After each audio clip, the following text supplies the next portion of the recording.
Assalamualaikum warahmatullahi wabarakatuh. Tabi pun.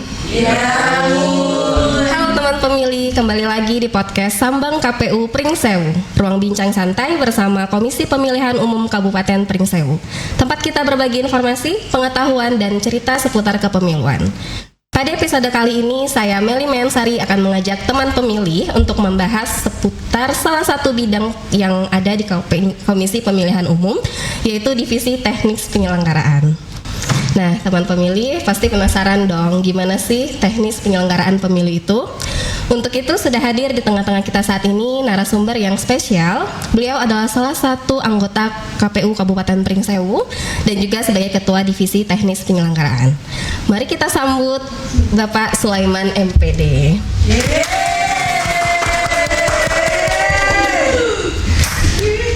Assalamualaikum Pak, selamat datang Pak Sulaiman. Waalaikumsalam warahmatullahi wabarakatuh. Bagaimana kabarnya hari ini Pak? Alhamdulillah baik. Alhamdulillah. Terima kasih Pak Sulaiman sudah meluangkan waktunya ya Pak. Sama-sama. Sudah sempat menyempatkan hadir di podcast Sambang KPU episode kali ini. Iya. Baik, kalau gitu sebelum kita masuk ke pembahasan ya Pak, kan katanya kalau tak kenal maka tak tahu. Jadi betul. Supaya teman pemilih di rumah lebih kenal dan lebih tahu nih Pak, sosok Pak Sulaiman, bisa diceritakan sedikit Pak latar belakang Bapak dan pengalaman kepemiluannya seperti apa Pak? Baik, terima kasih Mbak Meli. Sebelumnya Assalamualaikum warahmatullahi wabarakatuh. Sebenarnya apa yang mau diceritakan? Kayaknya udah pada kenal, bagi yang kenal. Baik, terima kasih telah diundang di podcast Sambang KPU pada kesempatan hari ini. Tadi disuruh memperkenalkan diri, ya perkenalkan nama saya Sulaiman, panjangnya Sulaiman gitu. Itu panjang saya. Sebelum di KPU, saya alhamdulillah di periode 2019-2024 kepilih menjadi komisioner KPU, Mbak. Sebelumnya saya pernah aktif di dosen dan sampai sekarang juga masih aktif tapi status cuti di salah satu perguruan tinggi di Pringsewu. Sekarang bernama Universitas Muhammadiyah Pringsewu. Dan sebelumnya sebenarnya kalau masalah di kepemiluan sejak pilkada pertama di Kabupaten Pringsewu ya. Pringsewu itu kan terbentuk berkat Undang-Undang 2008 dan di pilkada Pringsewu yang pertama itu di tahun 2011. Alhamdulillah di saat itu sebenarnya saya menjadi PPK, tapi sebelumnya juga kalau nggak salah itu ingat-ingat lupa 2007-2008 itu saya pernah KPPS. Itu dulu apakah itu pemilu legislatif atau pemilihan gubernur. Setelah itu saya juga KPPS lagi 2 kali, saya di 2009 kalau nggak salah itu pemilihan gubernur, itu juga KPPS. Nah di 2011 saat saya masih mahasiswa S1 dulu, saya mendaftar PPK karena waktu itu akan ada pilkada di Kabupaten Pringsewu dan alhamdulillah keterima dulu di salah satu anggota di Kecamatan Adiluih ya. Kalau dulu 5, saya menjadi salah satu anggotanya untuk pilkada tahun 2011 pemilihan bupati dan wakil bupati Kabupaten Pringsewu yang pertama. Itu PPK saya yang pertama. Terus kalau nggak salah 2014 itu dulu pemilu ya. Masih ingat dulu pemilu saya nggak aktif karena saya waktu itu masih melanjutkan studi dan 2014 saya nggak ikut dalam proses penyelenggaraan pemilu dan ikut lagi di 2017 kalau nggak salah itu kembali lagi pilkada di Kabupaten Pringsewu.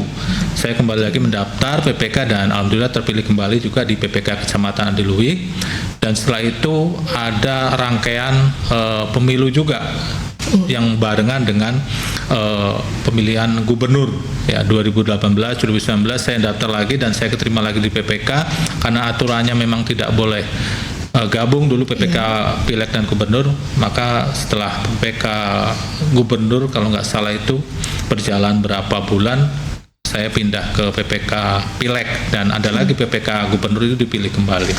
Dan alhamdulillah setelah itu 2019 selesai proses pemilu selesai dan ada proses pendaftaran seleksi anggota KPU untuk periode 2019-2024 saya mendaftar, alhamdulillah juga bisa diterima dan sampai sekarang kemarin terakhir di November 2024 selesai dan ada proses seleksi lagi, saya mendaftar lagi dan alhamdulillah masih dipercaya untuk bisa menjabat kembali menjadi salah satu komisioner KPU Kabupaten Pringsewu untuk periode 2024-2029 kalau memang sampai 2029 ya.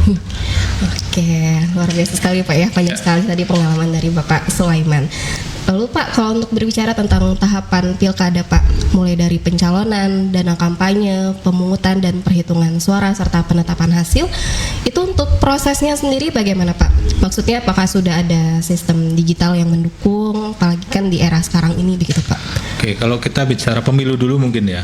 Iya, karena yang dilaksanakan pemilu dulu 2024 itu adalah pemilu dalam proses teknis ya. Saya bicara teknis walaupun di 2019-2024 saya divisinya data dan informasi Mbak, di Sidatin yang memang fokus kepada pemutaran data dan beberapa perencanaan anggaran.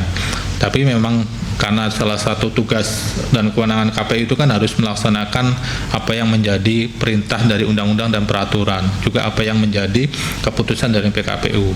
Dan di salah satu perintahnya adalah kita harus bisa mampu melaksanakan semua tugasnya. Makanya divisi itu sebenarnya adalah salah satu bagian saja yang memang menjadi tanggung jawab. Tapi secara keseluruhan kita memang harus bisa melaksanakan. Nah, kalau bicara teknis yang baru kita laksanakan 2024, misalnya di pemilu yang sudah selesai, proses awal di tahapan teknis itu adalah verifikasi peserta pemilu atau yang kita kenal dengan verifikasi parpol, partai politik.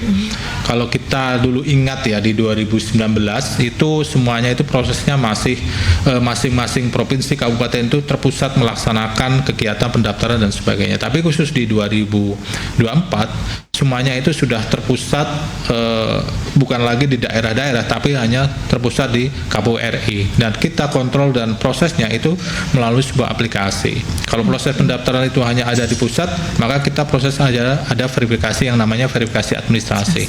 Aplikasinya disebut adalah SIPOL, Sistem Informasi Partai Politik. Nah, semuanya berbasis itu diproses pendaftaran calon peserta pemilu atau parpol.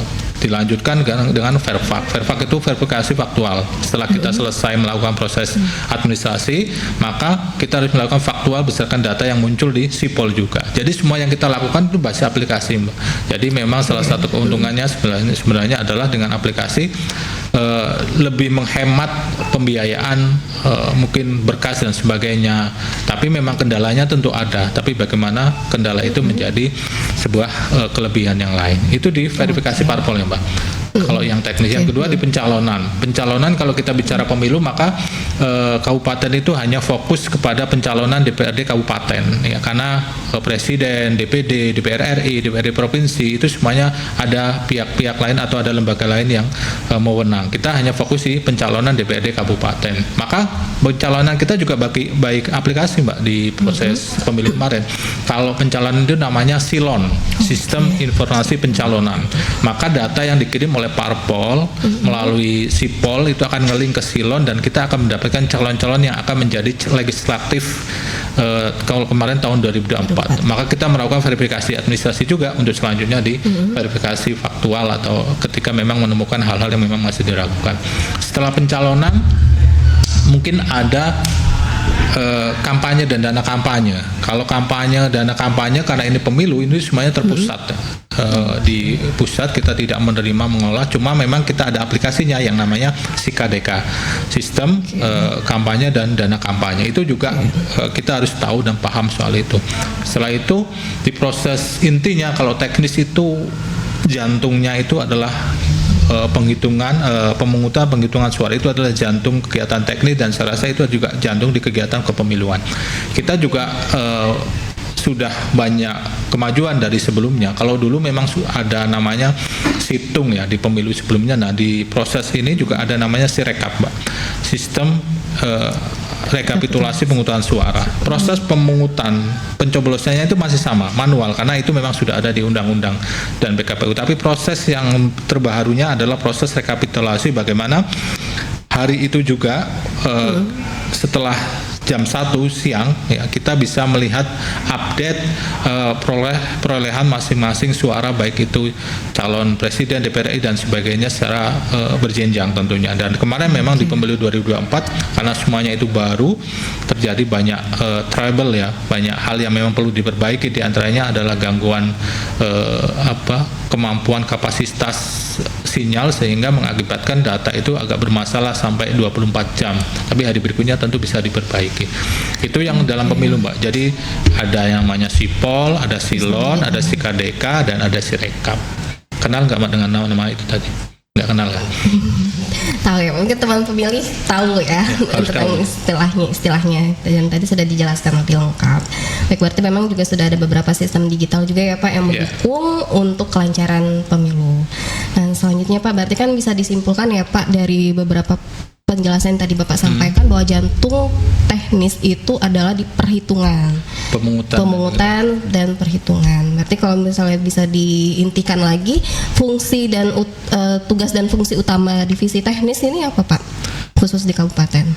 Ya, kalau secara umum tentu menjalankan secara kalau kita kan semua divisi tadi saya sampaikan di awal, itu hanya sebuah bentuk tanggung jawab saja, karena sebenarnya semua tugas itu harus sama-sama tahu. Semua komisioner kita kan di kabupaten itu ada 5 komisioner dengan masing-masing divisinya, tapi secara menyeluruh karena di undang-undang dan peraturan itu tidak ada komisioner A bertanggung jawab terhadap teknis saja, itu tidak ada. Jadi memang kita harus tahu semua. Tapi kalau kita bicara sebab misalnya bagian teknis, maka itu akan mengurusi bagian keteknisan tadi yang saya singgung. Kalau kita bicara pemilu, ada verifikasi parpol, ada pencalonan, ada kampanye, dana kampanye, ada penghitung dan rekapitulasi dan penetapan, termasuk ke pilkada seperti itu sama. Bedanya kalau di pilkada kan tidak ada verifikasi peserta pemilu parpol, adanya kan langsung pencalonan, termasuk terakhir ada penetapan. Tentu itu masih bagian kecil dari bagian-bagian secara tahapan yang memang dalam satu rumah besar baik itu pemilu dan pilkada. Jadi segala kegiatan yang memang terkait dengan teknis penyelenggaraan itulah tugas kami kalau kita bicara tanggung jawab. Tapi secara umum tentu kita harus tahu dan paham seluruh yang menjadi tugas dan wewenang sebagai anggota KPU. Oke, luar biasa ya Pak ya. Berarti memang divisi teknis ini perannya sangat krusial sekali ya Pak. Jadi kalau tadi kan pada saat tahapan ya Pak ya, pada saat tahapan. Namun teman pemilih kan ini juga penasaran ya Pak. Sebelumnya kan sempat ada berita yang cukup viral ya Pak, itu katanya Komisi Pemilihan Umum Kabupaten Pringsewu itu digugat MK. Nah mungkin bisa langsung dijelaskan nih oleh Pak Sulaiman. Oke, itu terjadi ketika tahapan pilkada kemarin ya. Kita sebenarnya di pilkada 2024 secara menyeluruh itu berjalan lancar ya, semua tahapan, baik di tahapan data dan informasi, teknis, partisipasi masyarakat, sampai ke teknis itu, sampai ke hukum itu tidak ada masalah, tidak ada proses aduan gugatan dalam proses dari proses perencanaan sampai penetapan calon ya. Di Pringsewu itu ada 3 calon dan semuanya berjalan sesuai dengan aturan. Tapi ketika memang proses itu sudah ditetapkan dan hampir sebenarnya itu injury time sebenarnya sudah selesai. Harusnya kan setelah hari penetapan rekapitulasi maksimal 3 hari itu kan baru bisa menggugat kalau itu mau menggugat ke MK. Tapi sebenarnya sudah lewat. Tapi ada saja dari tim hukum atau salah satu tim hukum pasangan calon itu yang menggugat ke MK. MK sifatnya itu tentu menerima, dia tidak mungkin menolak selama syarat administrasi misalnya data calon, dokumentasi apa dan sebagainya yang dibutuhkan itu ada, pasti diterima. Nah proses nanti ditolak atau tidaknya dalam proses persidangan, dan kita salah satunya yang digugat di kemarin, sehingga di pelantikan pertama serentak itu kita tidak ikut karena masih mengikuti proses persidangan di MK. Alhamdulillah dengan dukungan semua pihak, terutama dari seluruh anggota dan sekretariat Kabupaten Pringsewu, karena kan di ini kami itu proses pergantiannya itu mendekati pencoblosan Pak. Jadi yang masuk ke periode berikutnya 2024-2029 itu ada 2 orang komisioner. 3 komisioner yang lain itu tidak masuk menjadi komisioner lagi. Tentu itu menjadi PR juga di kami ketika ada gugatan. Tapi alhamdulillah dengan komunikasi dan kerjasama yang baik kita bisa menyelesaikan. Salah satu kalau kita bicara gugatan kan yang dimasalahkan itu adalah hal kampanye dan pencalonan. Setelah masuk tentu kita harus mengikuti persidangan. Dan di persidangan pertama memang disampaikan pembacaan, disampaikan tuntutannya apa, lalu kami membacakan pledoinya sanggahannya. Dan di sidang berikutnya ternyata hakim memutuskan bahwa ini dismissal. Sebenarnya dismissalnya karena waktunya itu melampaui batas. Itu saja sudah tidak bisa melanjutkan. Alhamdulillah selanjutnya setelah memang dismissal, putusan dismissal dan kami terima salinannya, kami serahkan kemudian ke Forkompinda terutama ke DPR, dan DPR diselanjutkan ke gubernur untuk dilanjutkan pelantikan, dan pelantikan ke selanjutnya bupati kami alhamdulillah dilantik Mbak, selesai, dan pilkada 2024 akhirnya selesai dengan putusan MK dismissal. Jadi itu menjadi pengalaman sebenarnya Mbak. Kalau saya mendengar informasi sebenarnya 2011 kita juga pernah di MK-kan, tapi memang tidak ada putusan ini juga, putusannya dismissal juga dulu. Tapi ini kembali di MK-kan dan kita kembali menang. Gitu. Ya, itu sudah terjawab ya teman pemilih untuk kasus sebelumnya, berarti itu dismissal ya Pak ya? Iya. Kalau gitu. Baik Pak, namun kalau di luar masa tahapan Pak atau di luar masa pemilihan seperti saat ini, teman pemilih kan juga penasaran apa sih Pak yang dilakukan oleh divisi teknis? Baik, ini memang menjadi kerja-kerja kita kan sebenarnya karena kita ada lembaga yang nasional mandiri ya, nasional mandiri dan sudah berdiri sejak era reformasi 2024 ya. Itu adalah menjadi tugas besar KPU ya, bukan hanya pas pilkada dan pemilu. Jadi KPU itu punya tugas-tugas yang secara berkesinambungan. Nah, kalau kita bicara apa sih tugas teknis dari KPU, tentu kalau kita lihat peraturan dan PKPU yang sekarang ada, yang memang sedang dan selalu kita lakukan adalah yang pertama ada yang namanya pemuktahiran parpol politik ya. Jadi ketika dulu pemilu 2024 itu kan parpol mendaftar Mbak. Parpol mendaftar, kita seleksi secara administrasi, selanjutnya kita faktual, untuk selanjutnya diperiksa kembali untuk ditetapkan apakah dia menjadi peserta pemilu atau tidak. Ketika dia menjadi peserta pemilu, maka tentu dia akan otomatis masuk ke dalam sipol untuk mengikuti proses pemilu. Bagi yang tidak, tentu dia tetap menjadi partai politik, tapi dia bukan peserta pemilu. Nah, dalam proses pemuktahiran partai politik di luar tahapan, maka kita hanya fokus kepada parpol yang menjadi peserta pemilu, Mbak. Jadi parpol yang tidak menjadi peserta pemilu dia tetap menjadi parpol, tapi dia tentu tidak menjadi salah satu atau parpol yang kita verifikasi untuk berkelanjutan di non tahapan ini. Tentu dia ada di data Kementerian Hukum dan HAM, tapi dia tidak masuk ke aplikasi kita. Makanya kalau kita secara nasional kemarin ada 18 parpol, maka itu juga yang masuk di sipol di Kabupaten Pringsewu. Tapi kalau kita bilang di Kabupaten Pringsewu itu kan hanya ada 14 parpol yang menjadi parpol yang ada di Kabupaten Pringsewu. Jadi verifikasi parpol itu dilakukan oleh parpol secara berjenjang tentunya dari tingkat kabupaten, provinsi dan pusat, karena ada namanya itu operatornya atau ada namanya yang mengoperasikan sipol di parpol, maka dia akan mengirimkan ke sipol KPU Pak. Dan kita akan melakukan prosesnya itu verifikasinya itu setahun 2 kali ya, setahun 2 kali, nanti di bulan Juni terakhir, akhir bulan Juni dan akhir bulan Desember itu kita melakukan proses verifikasi. Itu yang selalu kita lakukan, tapi kalau parpolnya itu bisa setiap waktu sampai akhir Desember tadi. Yang kedua tentu kita juga yang ada namanya SIMPAW Mbak, Sistem Informasi PAW, pergantian antar waktu untuk anggota legislatif khususnya yang di kabupaten. Ketika memang ada hal-hal yang memang menunjukkan itu harus adanya PAW yang didukung oleh dokumen lengkap, maka kita akan melakukan proses itu, dan itu juga kita standby untuk itu. Terus didamping yang memang menjadi tugas-tugas kerja kita ya tentu kita akan berkoordinasi dengan divisi-divisi yang lain dalam hal ya terutama kalau sekarang memang masif Mbak, kita diskusi-diskusi baik KPU RI, KPU provinsi, dan kita sendiri secara internal kita selalu melakukan proses-proses bedah regulasi. Kalau KPU provinsi RI mereka sudah ada diskusi yang memang terpimpin, mereka berjilid-jilid dengan tema ABC, provinsi juga demikian. Nah, kabupaten sampai saat ini kita masih mengikuti proses-proses itu, dan tentu kita ketika memang ada hal yang perlu didiskusikan setiap mungkin 1 bulan 2 kali atau 3 kali kita melakukan diskusi internal di KPU Pringsewu ini. Itu yang di teknis yang sering kita lakukan saat non tahapan ini. Oke. Berarti semua itu memang dilakukan untuk mempersiapkan pemilu berikutnya, begitu ya Pak ya? Iya. Untuk persiapan Di samping mempersiapkan pemilu pemilu atau pilkada berikutnya, itu kan menjadi tugas kita, Mbak. Salah satu tugas KPU adalah memberikan pendidikan politik, pendidikan demokrasi kepada masyarakat, khususnya kalau kita bicara Pringsewu, Kabupaten Pringsewu. Maka gimana informasi-informasi ini juga bisa tersebar, terbaca, dan mungkin bisa dipahamkan oleh seluruh warga yang ada di Kabupaten Pringsewu.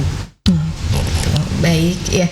Baik begitu ya teman pemilih. Jadi walaupun di luar masa tahapan ataupun di luar masa kepemiluan pun tim divisi teknis tetap melakukan banyak sekali kegiatan seperti yang sudah dijelaskan Pak Sulaiman tadi.